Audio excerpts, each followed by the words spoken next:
Bienvenue dans cette nouvelle édition du Non-Stop Info, sommaire de l'actualité.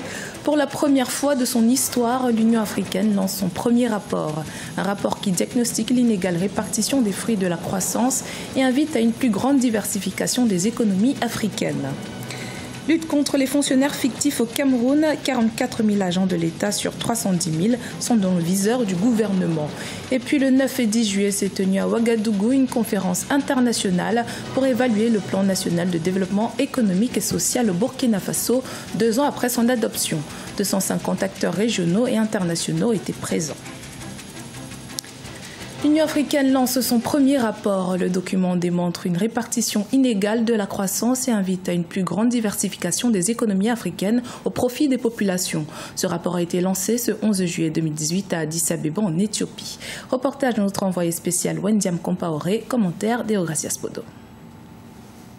Malgré une croissance économique soutenue depuis le début du millénaire, la répartition du fruit de la croissance reste inégalitaire en Afrique. À titre d'exemple, 20% de la population africaine la plus riche s'arroge plus de 30% des revenus, alors que la frange de 10% de la population la plus pauvre ne reçoit que 2,5%.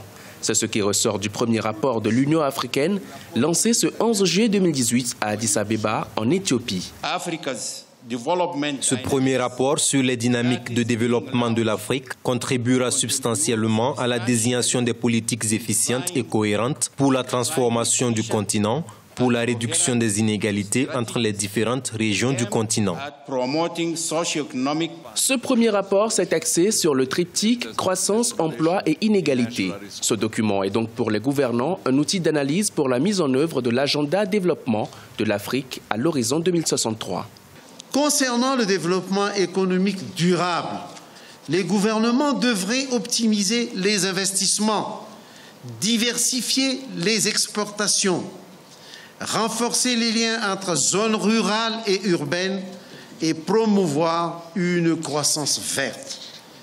Les mesures relatives au développement social portent sur l'éducation, le renforcement des compétences et de la protection sociale. À noter que le lancement du rapport survient dans le contexte particulier de la signature historique de la zone de libre-échange continentale et la signature du protocole de libre circulation pour un véritable marché de plus d'1,2 milliard de consommateurs avec un produit intérieur brut avoisinant 2500 milliards de...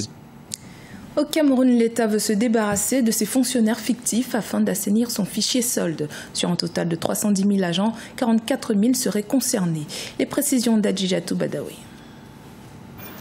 Suite au comptage physique des agents de l'État camerounais qui a pris fin ce 10 juillet, il ressort que 44 000 agents sur un total de 310 786 déclarés soient rayés du fichier solde de l'État. Parallèlement, environ 36 000 salariés ont boudé ce processus de recensement et 8 000 dossiers ont été rejetés pour diverses raisons. Cette opération a connu un grand succès, surtout que tous ces fonctionnaires fictifs ne s'y attendaient pas. S'agissant des retombées liées à l'opération d'assainissement, on peut noter la maîtrise réelle du fichier solde de l'État. Il y a la maîtrise de la masse salariale également, bien évidemment les économies budgétaires engendrées. Lancé en avril dernier, le processus consistait à rationaliser les dépenses salariales du gouvernement camerounais à travers une économie estimée à 100 milliards de francs CFA. Pour que la gestion soit plus efficiente, de telles opérations devraient se poursuivre.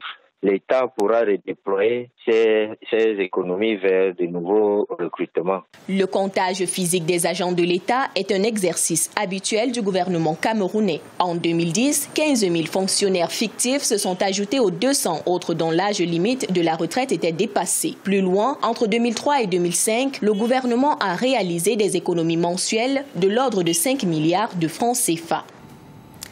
6,7%, c'est le taux de croissance du PIB atteint par le Burkina Faso en 2018.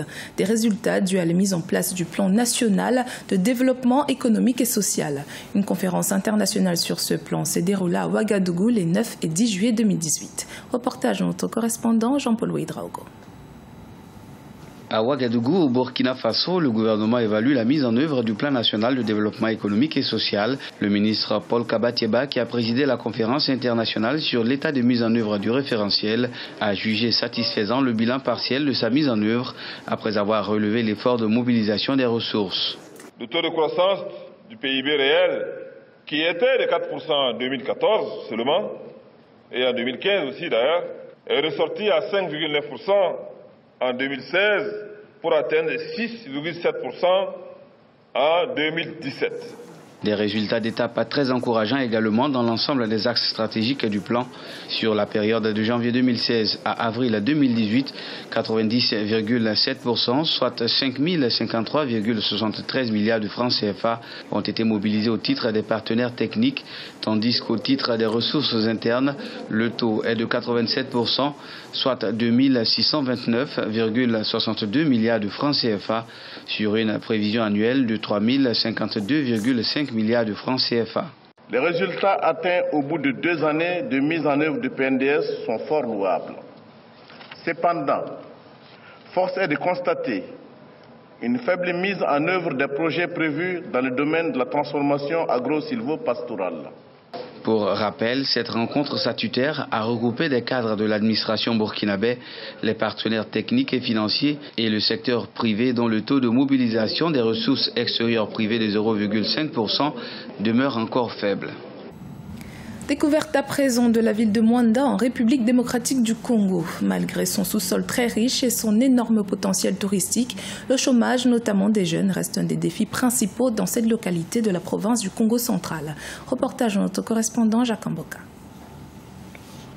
La cité de Mwanda fait partie de la province du Congo central, une ville côtière à l'océan Atlantique qui fait frontière avec l'Angola, riche en pétrole, qui n'est cependant pas suffisamment exploitée. Mwanda, c'est aussi une ville touristique qui se développe et stimule des initiatives privées avec des constructions des hôtels qui, dans le passé, faisaient défaut à cette industrie. Il y a du pétrole. Mwanda, c'est une zone pétrolière. Donc là où nous sommes, même là où nous sommes là debout, nous avons du pétrole en dessous de nos pieds. À l'océan, il y a du pétrole. Au niveau de la brousse, la forêt, et partout où vous passez, il y a du pétrole. Avec une population estimée à environ 200 000 habitants pour une superficie de 4 265 km², le territoire de Mwanda fait face au chômage qui touche près de 3/4 des jeunes. Beaucoup parmi ces derniers se sont lancés dans la débrouillardise. C'est le cas de Héritienne Zaou, un jeune qui, n'ayant pas les moyens de poursuivre ses études universitaires, a choisi de devenir conducteur de moto-taxi, communément appelé ici wewiste. Je suis D6 en mécanique générale. Comme on n'a pas eu peut-être du travail à faire, on a choisi d'être wewiste. Et ça fait au moins 3 ans que j'ai fait déjà le wewa. À Mwanda, 4 langues sont parlées. Le Kikongo, langue des autochtones, les Lingala et les Français, mais aussi un peu de portugais, signe d'une influence des mouvements migratoires et échanges commerciaux avec l'Angola voisin. C'était le journal de la rédaction. Merci de votre fidélité. Dans un instant, une nouvelle édition de l'actualité sur Africa 24.